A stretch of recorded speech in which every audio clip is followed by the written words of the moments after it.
রবীন্দ্রনগরের ঘটনার আপডেট আপনাদের জানাবো। এখনো পর্যন্ত ওই নির্যাতিত কিশোরের কোনো খোঁজ পাওয়া যায়নি। কোথায় সেই নাবালক? মূল অভিযুক্ত শাহেন শাহ আলম পুলিশের জালে এসেছে।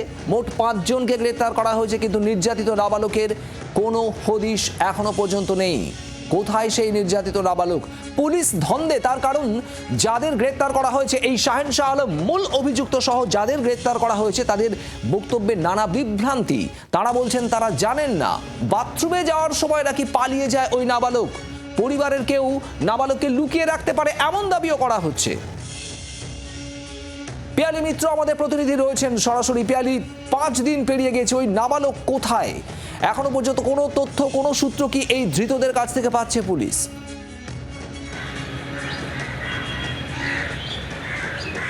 দেখো, গত শুক্রবার দিনকে অর্থাৎ 30শে মে এই ঘটনা ঘটে, অভিযোগ দায়ের হয় এবং এখনো পর্যন্ত এই নাবালকের কোনো রকম কোনো খোঁজ নেই। প্রায় 10 দিন হতে চললো। অন্যদিকে 5 দিন হয়েছে শাহেন শাহ সহ 3 জন অভিযুক্ত, তাদেরকে পুলিশ গ্রেপ্তার করেছে। লাগাতারভাবে তাদের জেরা করা হচ্ছে। কালকে তাদেরকে আদালতে পেশ করার পর 3 জনকে মুখোমুখি বসিয়েও জেরা হচ্ছে, কিন্তু তারপরেও তার আউটকাম কিন্তু জিরো। তার কারণ এই যারা অভিযুক্তরা তারা দাবি করছে যে নাবালক কোথায় তারা জানেন না। তাদের দাবি যে নাবালক, প্রথমে তারা জানিয়েছিলেন যে তারা ছেড়ে দিয়েছেন, এখন তারা জানাচ্ছেন যে গত শনিবার দিন অর্থাৎ শুক্রবার দিনকে এই ঘটনা ঘটে বলে অভিযোগ, যেখানে তাকে উল্টো টাঙিয়ে মারধর করা হয়, ইলেকট্রিক শক দেওয়া হয়।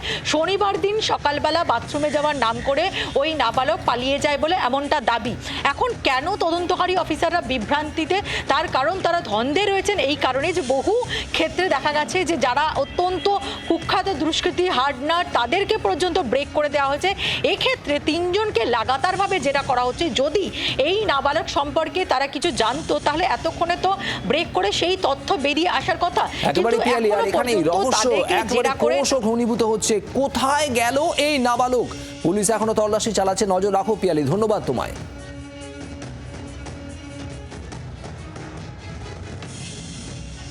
কোথায় লুকিয়ে রেখেছো? সব ফাঁসানো হচ্ছে, সব ফাঁসানো হচ্ছে। তোমরা পালিয়ে গেছিলে কেন? এইটা ছেলের বাবাদের ঘরে ফাঁসা। তুমি পালিয়ে গেছিলে কেন তোমরা তাহলে? ভয়তে পালিয়ে গেছিলাম। হ্যাঁ? ভয় কোথায় না, কেন করেছিলে? আমাকে মারার জন্য পালিয়েছি। কোথায় লুকিয়ে রেখেছো? ছেলেকে কোথায় লুকিয়ে রাখা হয়নি, হ্যাঁ। কারখানা থেকে পালিয়ে গেছে ও। আচ্ছা, কেন মারধরটা কেন করেছিলে?